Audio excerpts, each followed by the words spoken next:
ಕೆರೂರಿನ Indira canteen ಆರಂಭವಾದ 3ನೇ ದಿನದಲ್ಲಿ ಆಹಾರದಲ್ಲಿ ಗುಣಮಟ್ಟತೆ ಇಲ್ಲ ಎಂಬ ಆರೋಪ ಕೇಳಿ ಬಂದಿದೆ. ಊಟದಲ್ಲಿ ಹುಳು ಮತ್ತು ದಾರ ಬಂದಿದೆ ಎಂದು ಗ್ರಾಹಕ ಆರೋಪಿಸಿ ಇಂದಿರಾ ಕ್ಯಾಂಟೀನ್ ಸಿಬ್ಬಂದಿ ಕಲ್ಮೇಶ್ ಚೌಧರಿ ವಿರುದ್ಧ ಆಕ್ರೋಶ ವ್ಯಕ್ತಪಡಿಸಿದ್ದಾನೆ. ಮಂಗಳವಾರ ಮಧ್ಯಾಹ್ನದ ಊಟ ಮಾಡುವ ವೇಳೆ ಅನ್ನದಲ್ಲಿ ಹುಳು ಮತ್ತು ದಾರ ಪತ್ತೆಯಾಗಿದ್ದು, ಹುಳು ಮತ್ತು ದಾರ ಕಾಣಿಸಿಕೊಂಡರೂ ಕ್ಯಾಂಟೀನ್ ಅವರಿಗೆ ಹೇಳಿದರೂ ನಮ್ಮ ಮೇಲೆ ರೇಗುತ್ತಾರೆ ಎಂದು ನಾಗರಿಕ ಆರೋಪಿಸಿದ್ದಾನೆ.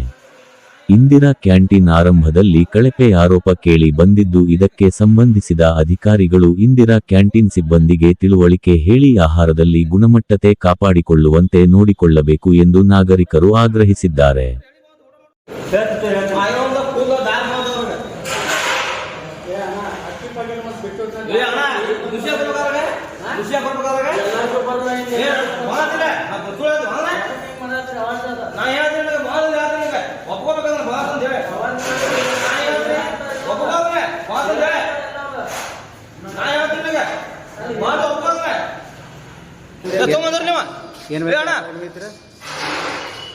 ಒಂದು ಕುಲಿ ಬಂದ್ರ ಹೇಳಿ ಬಂತಾರ ದಾರ ಹೇಳಿ ಬಂತ್ರಿ ಏನ್ ಎದ್ರೋಗಿತ್ತು ಅಣ್ಣದೊಳಗ್ರಿ ಅನ್ನೋರೊಳಗ ಹಾ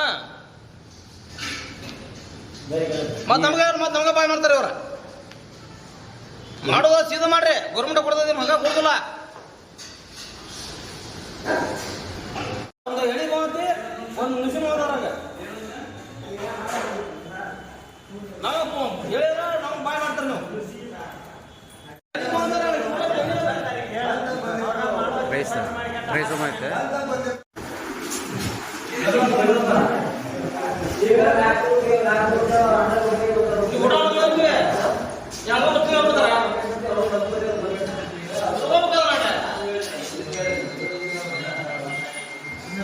ಅಲ್ಲ